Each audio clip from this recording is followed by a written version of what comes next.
ഏഴിലക്കര എന്ന് പറഞ്ഞ ഞങ്ങളുടെ അവിടെയൊക്കെ മംഗലശ്ശേരി നീളുണ്ടെന്ന നാടുന്ന പ്രസിദ്ധി.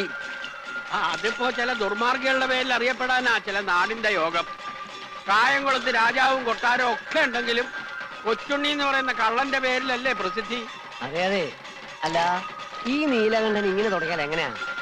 തറവാട് കുളം തോണ്ടിട്ട് ഇറങ്ങുന്ന പറമ്പും പാടവും വെച്ചുള്ള ഈ ദർബാരടിയെ അതിനൊരു അവസാനം ഉണ്ടാവൂലോ? കഴിഞ്ഞ ആഴ്ച വയലാളിക്കാവിലെ പൂരത്തൊന്നും തല്ലുണ്ടാക്കിയത്രേ. 16 ആളോട് ഒറ്റയ്ക്കും തല്ലിന്നാ കണ്ടോര് പറഞ്ഞത്. പിന്നെ ആരാ ഇത് തച്ചുള്ളി ഉദയനോ? 16 ആളോടെ ഈ പറയുന്ന നീലാണ്ടനും വാലാത്തമാരും കഴിഞ്ഞ വേണം മുണ്ടക്കമ്പലത്തിൽ വന്നിരുന്നല്ലോ. എന്നിട്ട് എന്തായി? മുണ്ടക്കലെ ചോറ് തിന്ന ആളായതുകൊണ്ട് പറയണതല്ല. മുണ്ടക്കലെ കുഞ്ഞീഷൻ നമ്പ്യാരുടെയും അനന്തരവൻ ശേഖരന്റെയും പേര് കേട്ടാൽ നീലാണ്ടന് മുട്ടിടിക്കും. ഇന്നിപ്പോ മുണ്ടക്കൽ ഉത്സവമായിട്ട് കുഴപ്പമൊന്നും ഉണ്ടാവില്ല എന്ന് കരുതാ അല്ലേ? ഇത്തവണ അമ്പലത്തിന്റെ 1 മൈല് ചുറ്റളവിൽ നീലാണ്ടനെ അടുപ്പിക്കില്ല എന്നാ ശേഖരന്റെ ഓർഡർ. വന്ന ചതയ്ക്കില്ലേ കുട്ടികള്, നല്ല ഇഞ്ച ചതയ്ക്കണ പോലെ. നായരെ, ആ കരയിലാരാന്ന് നോക്കി.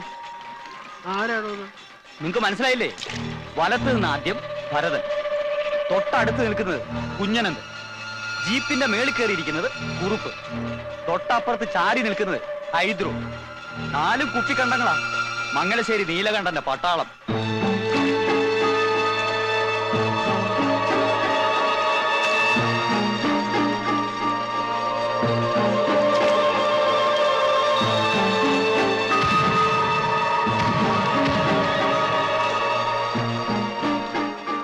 ഇവരെന്തിനാ ഇവിടെ വന്ന് നോക്കണം?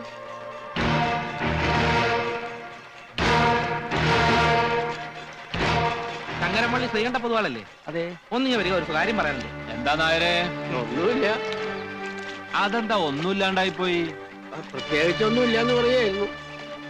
മംഗലശ്ശേരി നീലകണ്ഠനെ ഉത്സവപ്പറമ്പിൽ കേറ്റില്ലാന്ന് തന്റെ ശേഖരം പറഞ്ഞു കേട്ടു. ഓ, അങ്ങനെ പറഞ്ഞോ? അങ്ങനെ പറയോ?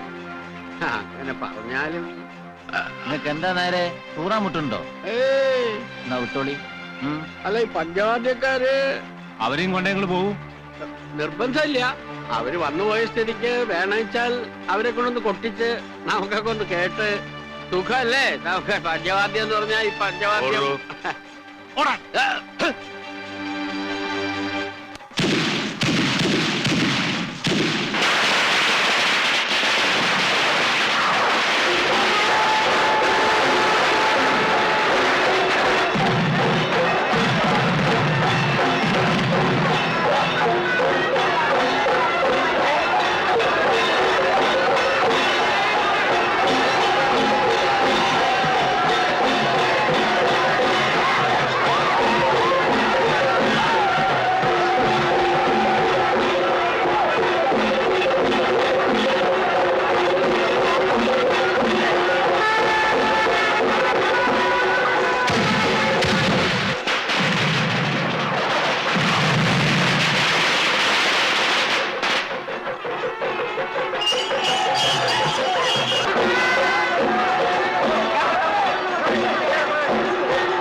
എങ്ങനെയുണ്ട് സുഭദ്രാമേ?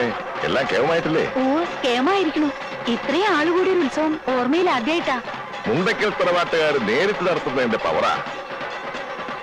ഗാനമേള നാടകം കഴിച്ചിട്ടല്ലേ പോവും? അയ്യോ, ഉറക്കളിക്കാൻ വയ്യ. ശ്രീകണ്ഠ പൊതുവാളുടെ പഞ്ചവാദ്യം കേട്ടാ ഞാനിങ്ങോട്ട് പോവും. അത്താഴം ഒരുക്കിക്കൊള്ളൂ, ഞാനങ്ങോട്ട് എത്താം. കുഞ്ഞീഷൻ നമ്പ്യാരെ,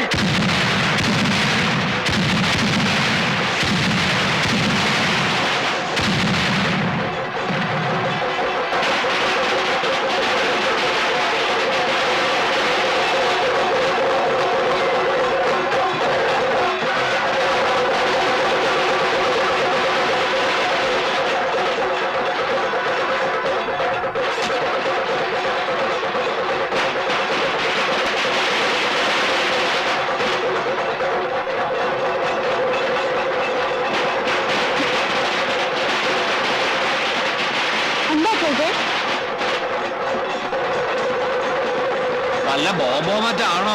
പോലത്തെ കാലാണേ. അയ്യോ, ഇത് ബോംബാണെന്നാ തോന്നണേ. ഓടിക്കോളേ, ഓടിക്കോളേ.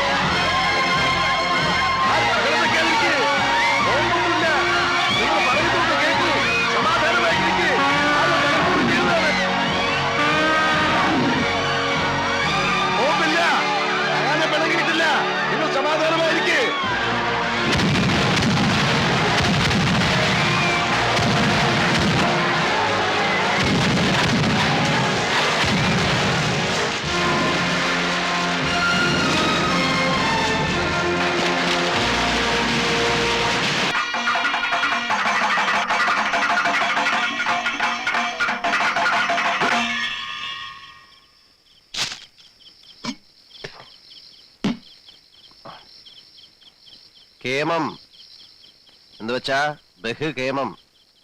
ഇങ്ങി വാ. ഇയാളെ ഒന്ന് ശ്രദ്ധിച്ചോളൂ പൊതുവാളെ. ഗുരുവിനെ വെട്ടുന്ന വിത്ത. വിരല് മുറിച്ച് ദക്ഷിണായി വാങ്ങേണ്ട തരാ. എന്താ ആരുടെ മുഖത്തൊരു തെളിച്ചയില്ലായ്മ? മുണ്ടക്കിലെ അമ്പലത്തിൽ കൊട്ടാൻ വരുമ്പോ ഇങ്ങനെ ഒരു ചുറ്റിക്കളി ഉണ്ടാവുന്ന കരുതിയില്ലല്ലേ? സത്യം പറഞ്ഞ ഒട്ടും പ്രതീക്ഷിച്ചില്ല. കേട്ടിട്ടേ ഉണ്ടായിരുന്നുള്ളൂ. ഇങ്ങനെ ഒന്ന് പരിചയപ്പെടാൻ കഴിഞ്ഞത്. കേട്ട കഥകളെല്ലാം വഷളായിരുന്നു അല്ലേ? പോക്കിരി, താന്തോന്നി, ധൂർത്തൻ, പെണ്ണുപിടിയൻ, അങ്ങനെ വിശേഷ പട്ടങ്ങൾ ഏറെയുണ്ട്.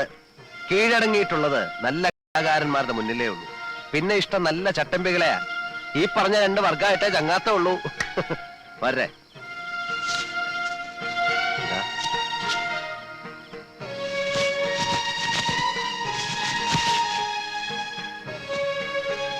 മനപ്രയാസം ഇല്ലാന്ന് കരുതുന്നു. സന്തോഷായി, വലിയ സന്തോഷായി. അപ്പോ ഇന്നിവിടെ കഴിഞ്ഞ് കാലത്തല്ലേ പുറപ്പെടുന്നുള്ളൂ. സേവ ഉണ്ടെങ്കിലാവാം. നല്ല നാടൻ വാറ്റും കരിക്കും നല്ലൊരു ഊണും. അതാ എന്റെ ഒരു രീതി. അലോഹ്യം തോന്നരുത്. പിന്നീടാവാം. ചെന്നിട്ട് ചില്ലറ. ഓ ആയിക്കോളൂ, എന്നും വരാം. പഠിപ്പുര അടയ്ക്കാറില്ല ഏത് പാതിരാത്രിയിലും. വരെ എന്നാ ഇവരെ കടത്തവരാക്കിയിട്ട് പോകുന്നുള്ളൂ. അവരെ ആരെയും കണ്ടില്ലല്ലോ. അമ്പലപ്പറമ്പിൽ എന്തൊക്കെ പുകിലാണാവ ഉണ്ടാക്കിയിട്ടുണ്ടാവുക. തലയിരിഞ്ഞവന്മാര് 4 പേരും. അവരുടെ തടി അവര് നോക്കിക്കോളും. നിങ്ങൾ പറഞ്ഞ കാര്യം ചെയ്യാ. ശരി.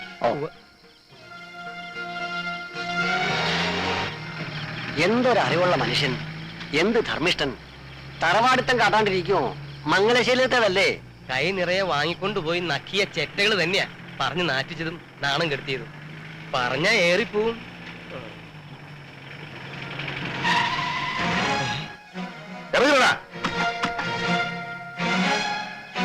മംഗലശ്ശേരിയിലെ മുറ്റത്ത് കൊട്ടാനാണ് അതിലേക്ക് പറത്തുന്നത്.